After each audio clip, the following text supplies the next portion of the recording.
जय हिंद दोस्तों। तो स्वागत करते हैं एक बार फिर से आपके अपने भाई के YouTube channel IAS math target पे।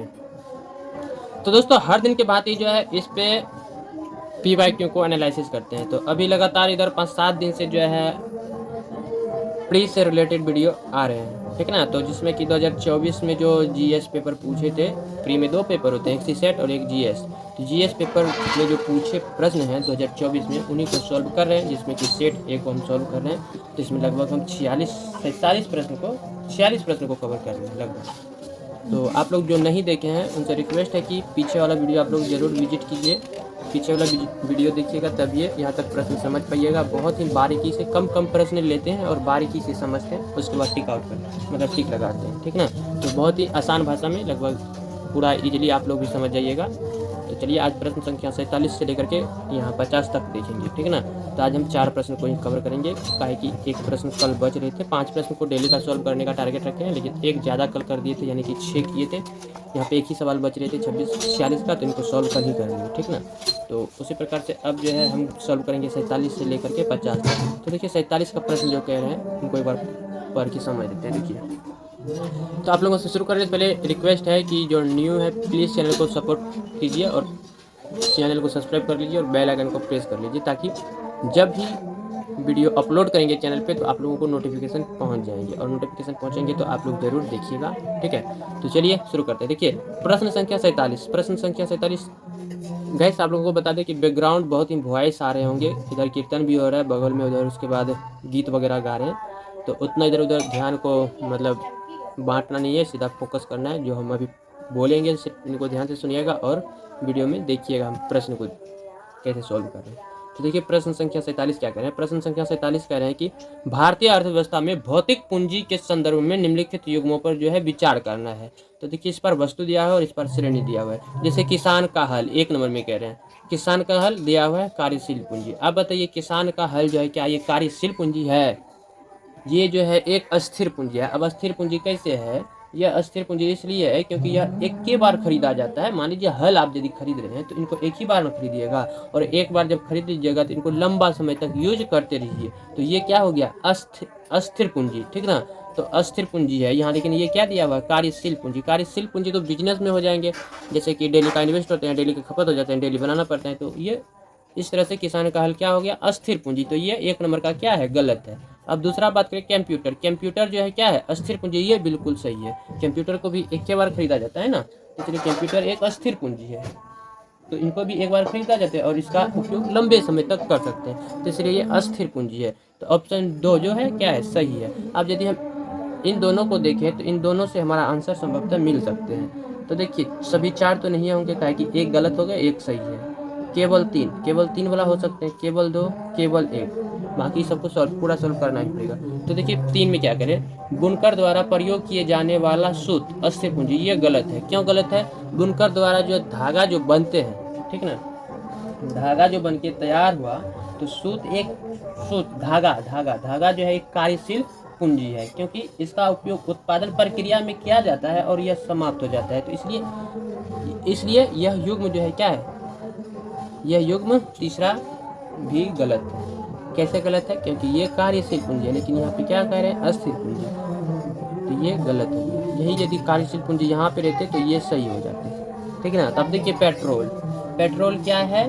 पेट्रोल जो है ये कार्यशील पूंजी है। ये बिल्कुल सही है, क्योंकि पेट्रोल जो है एक या उत्पादन या परिवहन जैसी गतिविधियों में उपयोग होता है, जो कि डेली होते रहते हैं, इसलिए ये उपयोग होते हैं, समाप्त हो जाता है, फिर इनका यूज करने के लिए पेट्रोल, मतलब ये कार्यशील पूंजी है, ठीक है। तो इस तरह से देखते हैं 1, 2 यानी कि 2 को सही है, तो केवल 2 इनका सही जवाब ऑप्शन बी हो जाएगा। क्लियर है? चलिए अब आगे बढ़ते हैं प्रश्न संख्या 48 की ओर। तो देखिए प्रश्न 48 क्या कह रहे हैं? प्रश्न 48 कह रहे हैं कि निम्नलिखित में से कौन सा शब्द या वाक्यांश का उपयोग 3D आभासी यानी कि वर्चुअल दुनिया के एक इंटरऑपरेबल नेटवर्क, जिसे ऐसे लाखों प्रयोक्ताओं द्वारा एक साथ एक्सेस किया जा सकता है जो आभासी वर्चुअल वस्तुओं पर संपत्ति के अधिकारों का प्रयोग कर सकते हैं, तो को इंगित उद्बोधित करने के लिए सर्वाधिक उपयुक्त रूप से किया जाता है। तो ऑप्शन 1 में कह रहे हैं big data analytics, cryptography, metaverse, virtual matrix. तो देखिए इसका सही जवाब ऑप्शन सी हो जाएगा, मेटावर्स।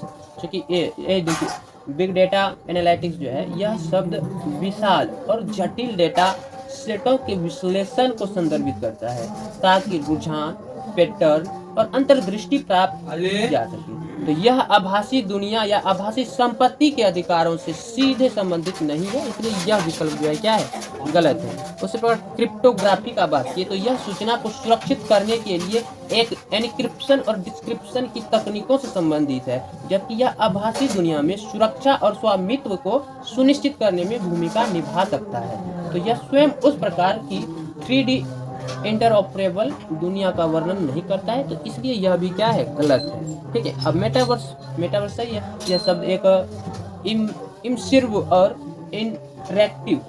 इंटरैक्टिव डिजिटल दुनिया को संदर्भित करता है, जो अक्सर वर्चुअल रियलिटी यानी कि VR, वर्चुअल रियलिटी और ऑगमेंटेड रियलिटी AR जैसी तकनीकों द्वारा सक्षम होती है। तो इसमें जो है सामाजिक संपर्क, आभासी अर्थव्यवस्थाएं और डिजिटल संपत्तियों का स्वामित्व शामिल हो सकता है, तो इसलिए ये क्या है, सही है। अब बात करें डी, तो ये देखिए वर्चुअल मैट्रिक्स, यह शब्द आमतौर पर उपयोग नहीं किया जाता है और यह किसी स्थापित तकनीकी अवधारणा का प्रतिनिधित्व नहीं करता है जो प्रश्न में 3D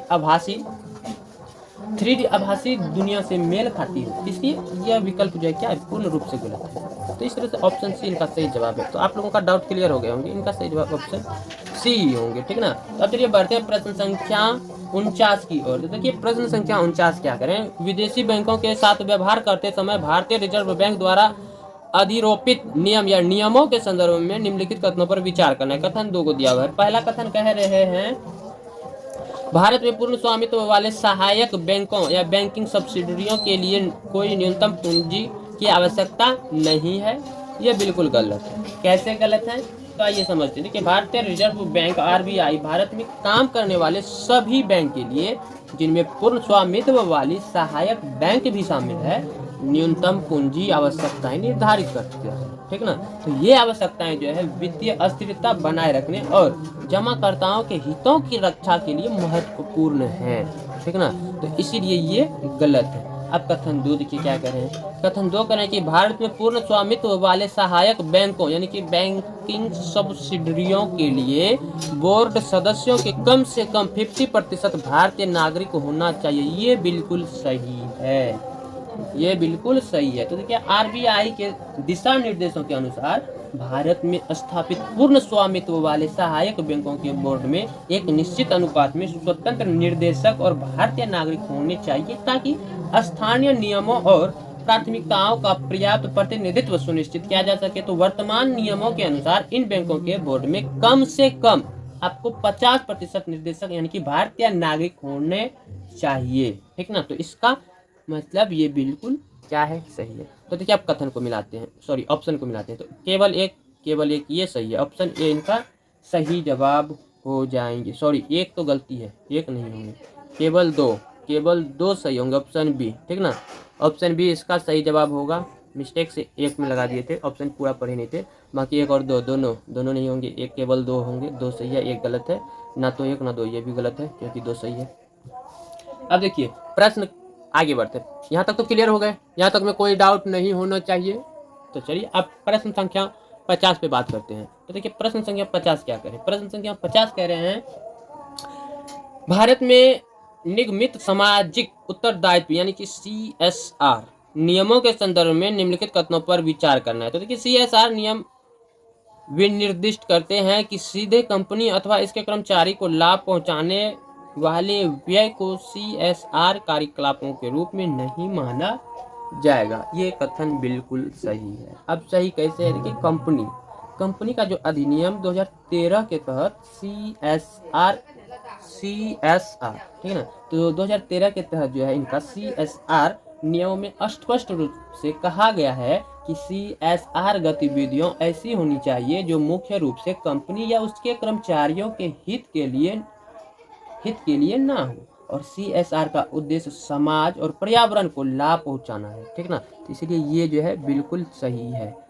कथन 1 बिल्कुल सही। आप कथन 2 देखिएगा। CSR नियम CSR कार्यकलापों पर होने वाले न्यूनतम व्यय को विनिर्दिष्ट नहीं करते हैं, विनिर्दिष्ट करते हैं, इसका मतलब ये गलत है। अब कैसे हैं तो देखिए समझिए। कंपनी अधिनियम 2013 में जो हुआ था CSR, तो 2013 के तहत CSR नियमों में यह अनिवार्य है कि कुछ विशिष्ट मानदंडों को पूरा करने वाली कंपनियों को अपने पिछले 3 वित्तीय वर्षों की औसत शुद्ध लाभ का कम से कम 2% CSR गतिविधियों पर खर्च करना होगा। तो इस प्रकार जो है CSR नियमों में CSR कार्यकलापों पर होने वाले न्यूनतम व्यय को विनिर्दिष्ट किया गया है, लेकिन यहाँ कह रहा है कि नहीं करते हैं, इसी वजह से ये गलत हो गया। ठीक है ना। तो इसका मतलब एक सही है। तो ऑप्शन को देखते हैं तो प्रश्न में से कौन सा सही है। केवल एक केवल एक ऑप्शन इनका ए सही हो जाएंगे। क्लियर है। तो आज हम यहाँ 50 तक 50 प्रश्न पूरा टोटल कवर कर लिए हैं सेट ए का। तो यदि आप लोग कमेंट में बताइएगा सेट कवर करने के लिए तो जरूर प्रयास करेंगे सेट कवर करने का। नहीं तो यदि आप कहिएगा इसको 100 तक पूरा देना है तो 100 तक चलिए पूरा देते हैं। तो कल हम बात करेंगे 51, 52, 53, 54, 54 तक एक पेज को देखते जाते हैं। ठीक ना। छोटा छोटा वीडियो भी रहेंगे, जैसे अभी हम बनाए तो लगभग 10 मिनट के अंदर ही वीडियो बन गए हैं। तो जितना कम बनेंगे उतना अच्छा रहेंगे, आप लोगों को भी मन लगेंगे देखने में। ठीक है। ज़्यादा समय को बर्बाद नहीं करना है। तो ये सब प्रश्न को कल सॉल्व करेंगे। तो एक बार पढ़ के सुनाते थे कि 51 में क्या करें। 51 में करें निम्नलिखित पर विचार करना है, जिसमें कि 1-2 कथन दिया हुआ है। उपयुक्त कथनों में से कौन सा सही होगा ये ठीक लगाना है। कथन है कि यदि संयुक्त राज्य अमेरिका USA अपने ऋण पर चूक करता है तो USA ट्रेजरी बॉन्डों के धारक भुगतान प्राप्त करने के लिए अपने दावों का प्रयोग नहीं कर पाएंगे। और कथन 2 करें USA सरकार का ऋण कोई मूर्त हार्ड परिसंपत्तियों द्वारा समर्थित नहीं है, बल्कि केवल सरकार के विश्वास से समर्थित है। ठीक है ना।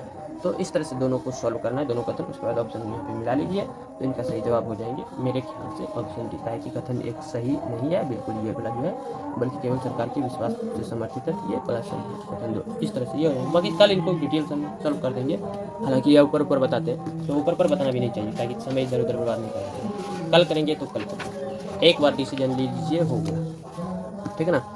तो बताइएगा गाइस, आज का वीडियो मतलब आज का जो सेशन था क्वेश्चन एनालिसिस का कैसा रहा। मात्र आज 4 ही प्रश्न को सॉल्व किए हैं।